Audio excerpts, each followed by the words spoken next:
Hay algunas veces en donde un simple gesto puede ser del agrado de la ciudadanía, de la masa en definitiva, un gesto de fuerza, por así decirlo. Es lo que en cierto modo podemos atribuir que ha logrado el primer ministro de la Federación Rusa, Vladimir Putin, primeramente, por decirlo de alguna forma, aniquilando a los chechenos, en segundo lugar, animándose a enfrentar el ISIS. Vladimir Putin incluso ha llegado a decir que Rusia, mejor que cualquier otro país occidental, representa los valores de Occidente. Y yo me pregunto, ¿cuán es así de cierto? Por eso, hoy tengo el enorme agrado y el orgullo también de entrevistar a una persona que respeto mucho por su trabajo, por su trayectoria y por su gran conocimiento. Voy a entrevistar nada más y nada menos que a Nicolás Kazantsev, ex corresponsal de guerra en Malvinas, el único, y además una persona que tiene un amplio conocimiento respecto de Rusia. Básicamente, yo sé que él tiene una postura crítica respecto de Vladimir Putin, y yo hoy quiero saber por qué no debemos confiar en Vladimir Putin. Nicolás, es un placer enorme que me estés recibiendo en tu hogar. Al contrario, el gusto es mío. Mirá, con Putin pasa que se ha creado un relato falso. Muchos políticos han creado ese tipo de relatos. Por casa sabemos que hace poco gobernaban algunos de ellos. Y casi todo lo que se dice no se corresponde con la realidad. Porque, por ejemplo, vos hablaste de Chechenia. Claro. Sí, Putin estuvo en guerra con Chechenia, pero ¿sabés cómo hizo para pacificar Chechenia? La inundó de dinero del cual una parte muy grande se queda el que es una especie de dictatorzuelo de Chechenia, Kadyrov, y ahí ese es todo el secreto. Así es fácil a billetazo limpio, pero los chechenos hacen lo que quieren en Rusia. Yo lo comenté en uno de mis últimos artículos. En Chechenia existe la poligamia, que está prohibida en Rusia, está fuera de la ley. Sin embargo, los chechenos la practican, y no solo la practican, sino que hacen constancia de ello. Yo contaba el episodio de una niña que es obligada a casarse con un hombre ya casado en Chechenia, y no solo Putin permitió eso, sino que los medios, que en su 90% dependen de Putin, hicieron un gran aspamento con eso y calificaron la boda como la boda del siglo, algunos dijeron la boda del milenio. El tema de ISIS, por empezar, apenas Putin empezó a bombardear en Siria, primero que no solamente bombardeó supuestamente a ISIS, sino también a otros grupos que nada tenían que ver con ISIS. Inmediatamente ISIS le cobró derribando un avión ruso. 300 y pico de víctimas inocentes, y lo que todavía falta. Pero Putin, en realidad, lo que está haciendo, de ninguna manera lo está mostrando como un líder fuerte. Disculpame que disienta con vos, porque el haberse metido en el tembladeral de Siria le ha costado una humillación terrible que tuvo en los últimos días, por ejemplo, porque como Putin no solo bombardeó teóricamente a ISIS, sino que también a grupos pro-turcos, cuando por 10ª vez, dicen los turcos, un avión de guerra ruso entró en el espacio aéreo turco hace muy pocos días, lo derribaron, mataron a sus pilotos. ¿Y vos decís que eso es implica una gran humillación para el gobierno ruso? Porque Putin no hizo nada. Lo único que hizo fue decir, esto arruina nuestras relaciones con Turquía y van a ver las medidas que se tomarán. No hizo nada. ¿Y qué tendría que haber hecho Nicolás? Bueno, por empezar, los militares de Putin tienen la culpa de haber violado el espacio aéreo. Lo niegan. Muchos lo hacen, pero en ese caso, si vos violás el espacio aéreo y te bajan un avión, vos tenés que tener un segundo avión que derribe al que te derribó el primero. O sea, no podés mandar a la buena de Dios. Es una doctrina que hasta se practicó en la guerra de Malvinas. No podía salir un piloto solo en una misión, tenían que salir siempre de a dos. Bueno, no hubo reacción militar, pero por lo menos tenía que haber habido una reacción enérgica que no la tuvo Putin. Se comió la humillación. Putin tendría que haber inmediatamente despedido al embajador turco, haber llamado al embajador ruso de vuelta a su territorio, haber exigido a Turquía una disculpa y si no, aplicarle sanciones comerciales a los turcos que están en Rusia, echarlos del país, tomar medidas realmente de un líder fuerte. Se la comió totalmente, no reaccionó. Eso no habla de un líder fuerte para nada. ¿Cómo es posible que Vladimir Putin se haga del gobierno en la Federación Rusa? Porque de primer ministro pasó a presidente, después volvió otra vez a primer ministro. O sea, hay una suerte de eternización, más allá del nivel donde esté. A ver si nos ubicás. ¿Qué es más importante en Rusia? ¿Ser presidente o primer ministro? No, en Rusia lo más importante es ser Putin. Todo esto fue un montaje parecido al que quisieron intentar Cristina y Néstor aquí, solo que no fue entre un matrimonio, sino que fue entre Putin y Medvedev, que es simple, lisa y llanamente un títere de Putin. Como había cumplido su rol de presidente que la Constitución le permitía, creó el cargo de primer ministro para sí y puso a su títere Medvedev como presidente. Después de 4 años volvió a ocupar el puesto y ahora de nuevo es presidente. Hace ya, van a ser 16 años que está en el poder Putin, es un dictador con todas las letras, y no te confundas, Medvedev es nada más que un correveidil, un chepibe de Putin. Putin llegó al poder por decisión de su antecesor, Boris Yeltsin, sometido a la presión de la KGB, porque Putin era el jefe de la KGB. Sí, efectivamente. ¿Cómo es posible? Primero, ¿qué opinión te merece Yeltsin? O Yeltsin, no sé si pronuncio bien.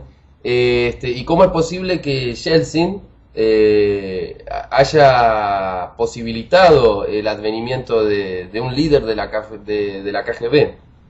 Bueno, Yeltsin es un tipo que también venía del Partido Comunista, sin embargo, habiendo pertenecido al ala dura del régimen comunista, se dio cuenta en 1991 que el régimen tal como estaba no aguantaba más y entonces se pasó al lado liberal. Y cuando tomó el poder, desalojando a Gorbachev, tomó algunas medidas de desbolchevización, de desovietización de Rusia. Se quedó corto, pero tomó algunas medidas. Por ejemplo, anuló la bandera roja, anuló la hoz y el martillo, hizo unos tibios pasos hacia lo que sería el equivalente de la desnazificación en Alemania. Bueno, una desovietización en Rusia. Pero se quedó terriblemente corto. Y era un alcohólico, era un tipo, además, por supuesto, corrupto. Y, sí. Pero todos en el... Porque, perdóname que te interrumpa, en el último libro, Gary Kasparov, el ex campeón del mundo en ajedrez, tiene buenos conceptos de Boris Yeltsin.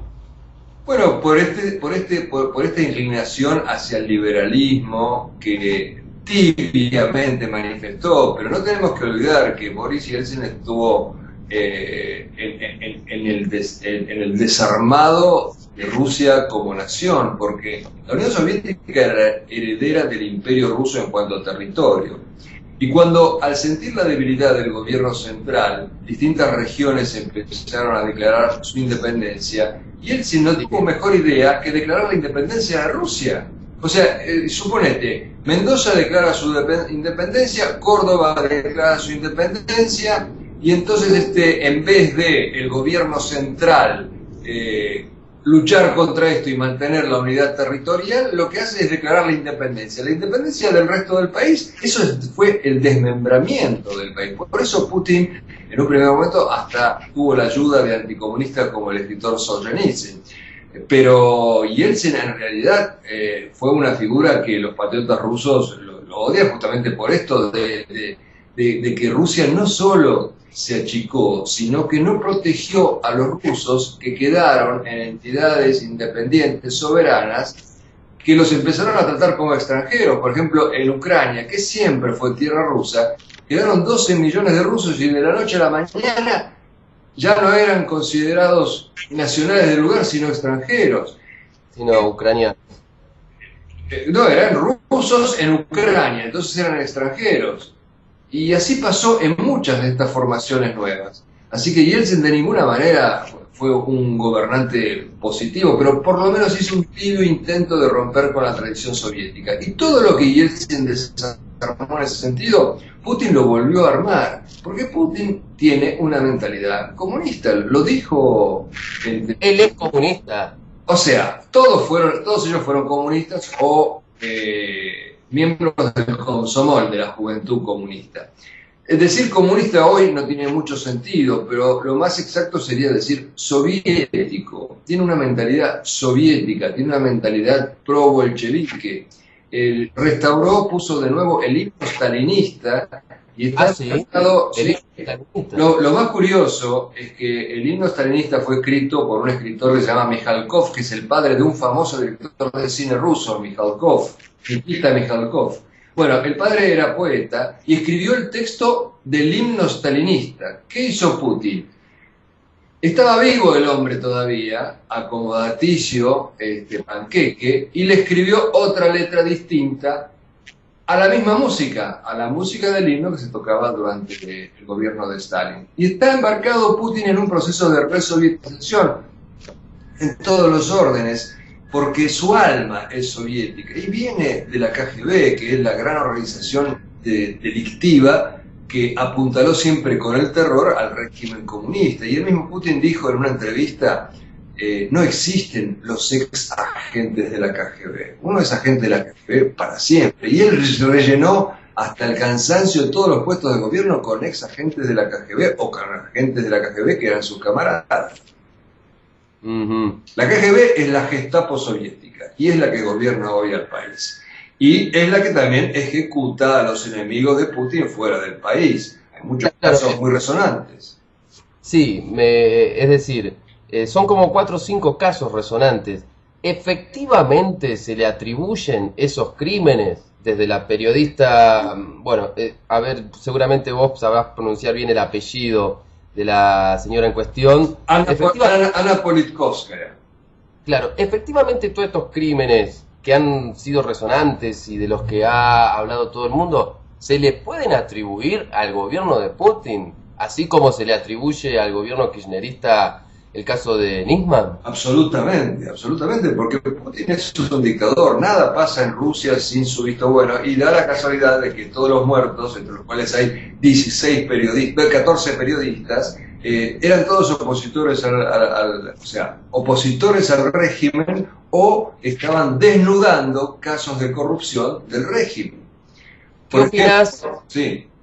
¿Qué opinás vos o podríamos decir, la impasividad tanto de Europa como de Estados Unidos respecto a Vladimir Putin? Es decir, hay una tolerancia, ¿no es cierto?, por parte de Europa a este avasallamiento del gobierno soviético. Lo que pasa es que, en definitiva, siguen siendo de alguna manera socios, porque también, por ejemplo, los nacionalistas argentinos les gusta presentar a Putin como anti-norteamericano. ¿Sabes quién es el máximo consejero de Putin? Se han reunido decenas de veces, que todo el tiempo lo defiende en los foros internacionales. Henry Kissinger. Henry Kissinger. Hace 2 días Putin salió a elogiar nada menos que a Donald Trump, que es lo más reaccionario, lo más derechista de la política norteamericana, diciendo que era un tipo brillante y talentoso. ¿Dónde está el antiyanquismo de Putin? Eso es otro de los mitos. Putin es putinista. Putin puede jugar con varios pianos al mismo tiempo, tocar varios pianos al mismo tiempo, lo hace, lo hace permanentemente. Por un lado está de aliado con Irán y por otro lado está aliado con Israel. Y no tiene ningún problema de llevar a cabo ese tipo de juego, lo cual demuestra que es un oportunista, que es un tipo que no tiene principios y que el que lo ve como un defensor de determinados valores está totalmente equivocado, porque... Claro, sí, yo me retrotraigo, por supuesto, a las mismas palabras de Vladimir Putin, en que en cierta ocasión dijo: Rusia es el verdadero país que representa los valores de Occidente. Y esto viene a raíz de otra pregunta que te quiero hacer, que tiene que ver con la relación del gobierno soviético con los homosexuales, que me generó seguramente la misma contrariedad que a vos, porque esta hermandad que se había generado entre el gobierno de Cristina Kirchner con el gobierno de Vladimir Putin me generó la contrariedad de decir: pucha, tenemos un gobierno que en Argentina apaña, avala, es un gobierno homosexualista, por decirlo de alguna forma, que se hermana con un gobierno anti-homosexualista, que es el de Vladimir Putin. ¿No te generó una contrariedad por el estilo? ¿Cómo se explica eso? Es que no hay que creer en las palabras, hay que ver los hechos. Rusia, en cuanto al tema homosexualismo, es todavía una sociedad conservadora bastante. Y si no se han hecho los desfiles gay en Rusia y se han prohibido, es porque salía gente del montón a tratar de apedrearlos y de pelearlos.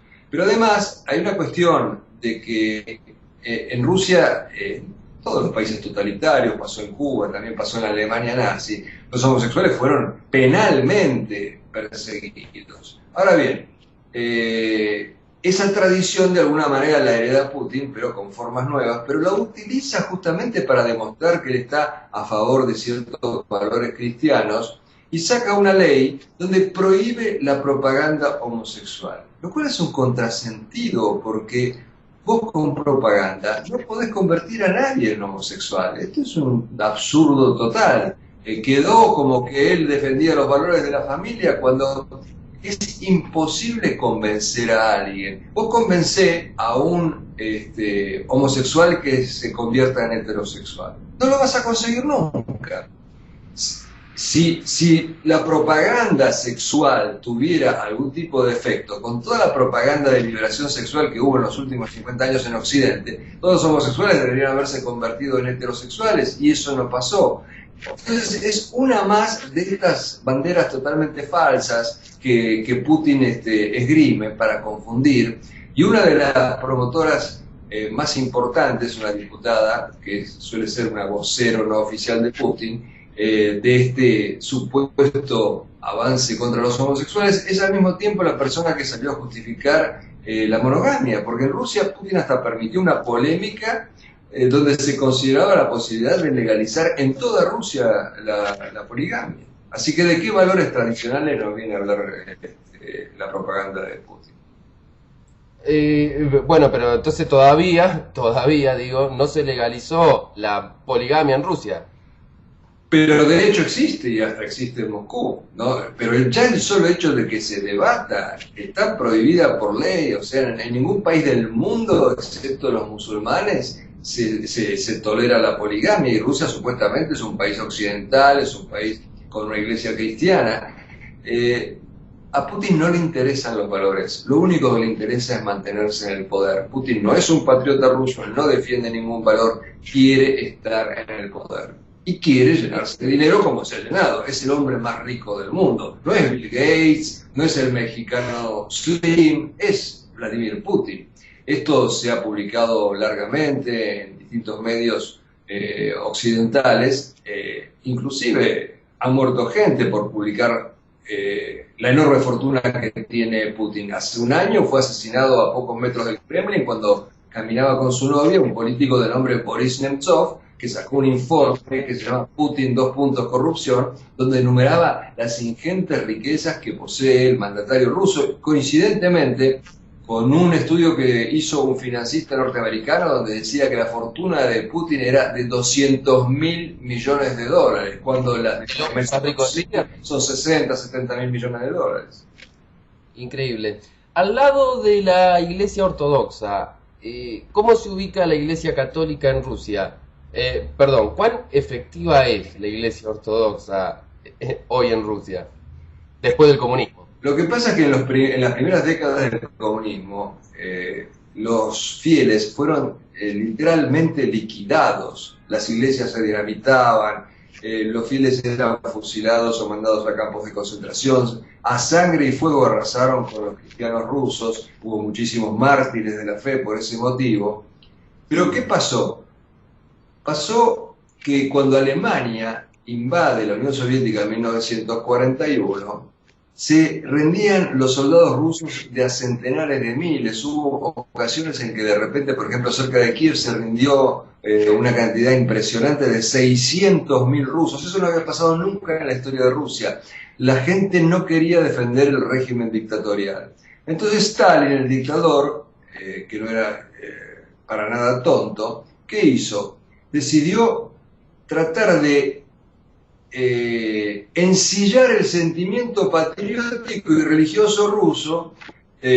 Volvió a ponerle las charreteras a los oficiales, sacó condecoraciones con los nombres de los héroes nacionales, y como los alemanes cuando entraban en ciudades rusas permitían que se reabrieran iglesias y la gente iba en masa porque había estado prohibido, dijo, a ver, ¿queda algún obispo vivo todavía? Quedaban 3, tráiganlos. Y recreó una iglesia ortodoxa rusa, pero de bolsillo, que manejaba él, en realidad a través de un funcionario comunista, y así siguió esta iglesia ortodoxa sometida al poder. Una iglesia estatal.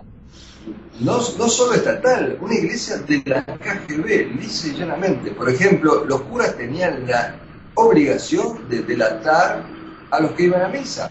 Cuando iba a misa una viejita, un niño, no pasaba nada, pero si iba alguien que tenía un trabajo, podía perder su trabajo y en algunos casos podía perder su libertad. Se convirtió en una marioneta en la iglesia rusa del poder y sigue hasta el día de hoy. El actual patriarca de la iglesia ortodoxa rusa es, como sus antecesores, un agente de la KGB, se llama Guillaev. Así que... O sea, a ver, eso lo vamos a resaltar. El actual patriarca de la iglesia rusa es entonces un agente de la KGB. Así es, su nombre, durante toda su carrera como agente de la KGB, su nombre código, su indicativo era Mikhailov.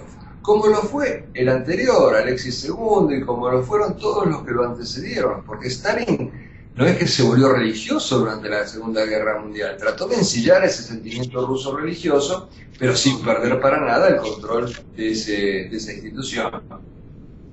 ¿Cómo se explica? A ver, volviendo un poco a estas tierras, que como vos lo has mencionado, el nacionalismo argentino puede experimentar una suerte de admiración hacia la persona que vos nos estás ilustrando ahora, de esta manera. ¿Cómo se explica? Bueno, en parte... Más allá de lo antinorteamericano, más allá de la pelotudez, porque yo no sé lo que es ser antinorteamericano hoy día, cuando todos tenemos un celular y todos tocamos un teclado Microsoft. Pero es un factor importante, la gente confundida que cree que Putin está contra los norteamericanos y que odia a los norteamericanos, cree haber encontrado a su líder. Y en el nacionalismo hay una admiración, siempre la hubo por los líderes fuertes. Entonces Putin, ¿qué hace? La imagen de Putin era de un líder fuerte. Putin se ha sacado cantidad de veces fotos donde nada con tiburones, o peleas de judo, o se mete con un oso, y multitud de veces se lo ha visto, por ejemplo, cabalgar con el torso desnudo. Había un humorista en la televisión norteamericana muy bueno, David Letterman, que inició una colecta. Che, comprémosle una camisa a Putin, no puede ser que permanentemente saque sin la camisa. Es la creación de una imagen. Eso por un lado, pero por otro lado, algunos ideólogos del nacionalismo argentino... ¿O quién? ¿Eh? ¿Cómo cuáles? Bueno, por ejemplo, el padre Sáenz, con el cual yo he polemizado. El padre Sáenz abreva en la derecha francesa. Y la derecha francesa también ha sido cooptada por Putin. Créase o no, Putin le hizo una donación enorme al Frente Nacional de Le Pen. Y entonces en Francia hay toda una corriente donde también sostienen eso. En realidad, los argentinos han copiado lo que se dice en Francia. Industrialmente, ¿qué tiene hoy Rusia para subsistir? Es decir, ¿cómo maneja Rusia la industria de su país? ¿Hay desocupación? ¿Hay descontento? ¿Qué pasa ahí? ¿Cómo está Rusia? ¿Está bien? No, Rusia no está bien, sobre todo no está bien, porque Rusia en este momento vive del petróleo y del gas. O sea, está como nosotros, de la materia prima. Y vos sabés que si vos despilfarrás tu materia prima en vez de convertirla con valor agregado en otro tipo de mercaderías, tarde o temprano vas a matar a la gallina de los huevos de oro. Eso es lo que está pasando en Rusia. En Rusia hay un atraso terrorífico en todo lo que no sea explotación de petróleo y de gas. Hace poco salió un artículo en un diario ruso donde se decía, esto me lo corroboró gente que vivía en Rusia, de que la economía rusa, Sí. globalmente, digamos, a escala popular, estaba en el siglo de Pedro el Grande, en el siglo XVII-XVIII, porque los rusos, para poder subsistir, cultivan su propia huerta. Los que no tienen un patiecito lo hacen en su balcón, salen a buscar hongos, salen a buscar fresas, frutillas, y hacen todo tipo de trabajitos de este tipo para poder alimentarse. Por supuesto no estoy hablando de Moscú ni de San Petersburgo, que son las vitrinas del país, pero el resto de ese gigantesco país vive una economía que atrasa 2 o 3 siglos y que Putin no se ha molestado para nada en desarrollar. Putin sigue vendiendo el petróleo y el gas ruso hasta que se termina. Y además, otro paralelo, Putin ha hecho con China un acuerdo sobre el petróleo con cláusulas secretas. Y los chinos sabemos que son terribles negociantes. Sí. Piden la parte del león y encima la parte de la leona. Se quedan con todos los chinos. Y Putin se puso de rodillas delante de los chinos, como aquí Cristina Kirchner se puso de rodillas delante de China y le dejó construir una base militar en la Patagonia, una cosa realmente absurda, impensable y peligrosísima, porque el día de mañana los chinos hacen algo que no les gusta a los norteamericanos o que les pone en peligro y va a venir un bombazo a nuestra Patagonia, gracias a eso. Sí, no, terrible, terrible. Claro, otra de las cosas que yo observo de la prensa pro-Kremlin es la constante evocación del régimen chino, como si ya estuviera establecido un eje, por así decirlo, Rusia y China contra el mundo.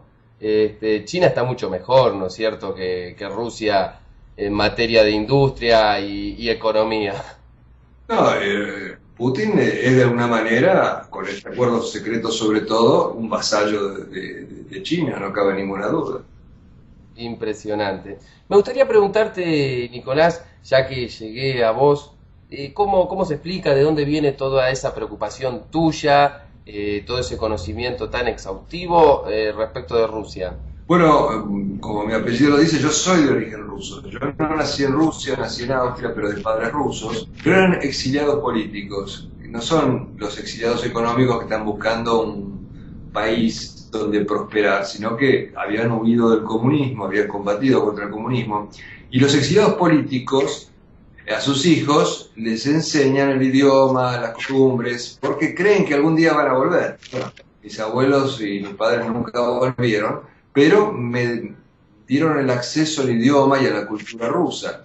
Y de una vez que me enseñaron el idioma y me abrieron las puertas a esa cultura, después me fui interesando yo mismo y hace más de 50 años que estudio todo lo que tenga que ver con política, literatura e historia rusa. Oposición en Rusia no hay. ¿Cuánto tiempo más le queda entonces a Vladimir Putin? Mucho, lamentablemente, mucho. Mucho porque además de tener el poder omnímodo, él sigue lavándole el cerebro a los rusos, porque todos los medios, el 99% de los medios responden a él, y entonces Por ejemplo, él ha hecho esta campaña de reivindicar a Stalin, de que Stalin fue un gran manager. Esa palabra fue usada una palabra inglesa para definirlo. Es peor que reivindicar a Hitler. Stalin causó más homicidios que Hitler. Por supuesto, por supuesto. Esto te habla del alma soviética de Putin. Entonces salieron unas estadísticas que decían que antes de que Putin llegara al poder y empezara con su campaña de restalinización, había nada más que un 15% de personas que reivindicaban a Stalin y ahora llegan al 50%. ¿Qué se propone Stalin, te iba a decir, mirá vos? ¿Qué se propone Vladimir Putin en Venezuela, en Argentina, en todos esos países tan lejanos en donde pretende tener una pata, por así decirlo? Bueno, son los países con los cuales él puede hacer un eje por esa afinidad ideológica que sigue conservando, porque Venezuela, Cuba están en manos de marxistas, hasta hace poco la Argentina estaba en manos de alguien que era filo marxista o filo cubana o filo chavista, y bueno, por supuesto tratan de aprovechar los pocos aliados que pueden encontrar en la región. Bueno, Nicolás, te agradezco inmensamente el tiempo que te has tomado para brindarme esta tan interesante entrevista. Por supuesto, yo te voy a comprometer para una futura ocasión a hablar de un tema que como argentino me toca más de cerca, sacarme mis propias dudas, informarme de manera exhaustiva respecto, por supuesto, de Malvinas. Espero contar con vos. Con mucho gusto, David, contá conmigo. Bueno, muchísimas gracias. Con nosotros entonces Nicolás Kazantsev. Hasta la próxima, Nicolás. Muchas gracias. Chao, gracias a vos.